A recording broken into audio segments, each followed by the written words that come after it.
En Ituri, le gouvernement militaire a apporté son assistance aux enfants vulnérables hébergés dans des foyers après avoir passé plusieurs moments dans les rues de certaines villes de cette province. Un geste qui avait aussi pour objectif de redonner du sourire à ces enfants congolais dépourvus des parents pour la plupart. Cette assistance en vivre et non vivre témoigne également de l'importance qu'accorde le gouvernement congolais à cette catégorie d'enfants congolais.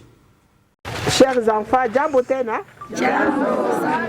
l'administration militaire de l'Ituri a remis un lot important de vivres et non-vivres à plus de 90 enfants victimes des atrocités commises par les groupes armés ce vendredi 19 août à Bunia. Christelle Alema, coordonnatrice de l'association de femmes au cœur du développement qui encadre ces enfants, remercie les gouverneurs militaires pour ce geste. Pour cet acte humanitaire qu'il a posé.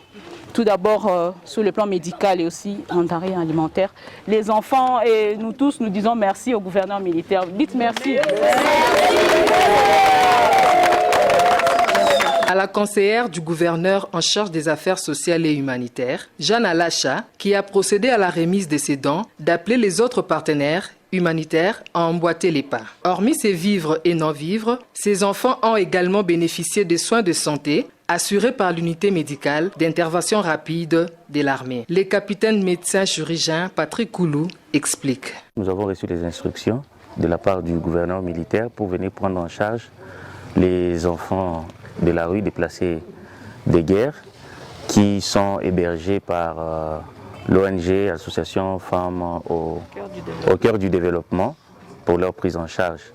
Il faut savoir que l'IMUR, c'est une unité opérationnelle des forces armées qui s'occupe non seulement des militaires aux opérations, des militaires blessés, mais l'UMIR aussi s'attaque aussi aux actions humanitaires. Et c'est dans ces cadres-là que, sur instruction du gouverneur militaire, que l'UMIR est déployé ici dans ces centres d'hébergement pour la prise en charge de ces enfants déplacés des guerres. Et nous sommes là dans le cadre humanitaire, nous les prenons en charge et nous pensons que dans le futur proche, l'hôpital chirurgical de campagne sera opérationnel et ces enfants bénéficieront bien sûr avec l'appui du gouvernement militaire de soins gratuits et c'est là dans le cadre purement humanitaire. Cette assistance traduit le ferme engagement du gouverneur militaire de l'Ituri. Le lieutenant-général Luboya Kanchamadjoni a encadré les enfants victimes des atrocités en Ituri afin qu'ils ne constituent pas une pépinière de violence dans les jours à venir, une façon d'étouffer dans l'œuf d'éventuels actes criminels avant leur éclosion. Les enfants d'abord. Les enfants d'abord.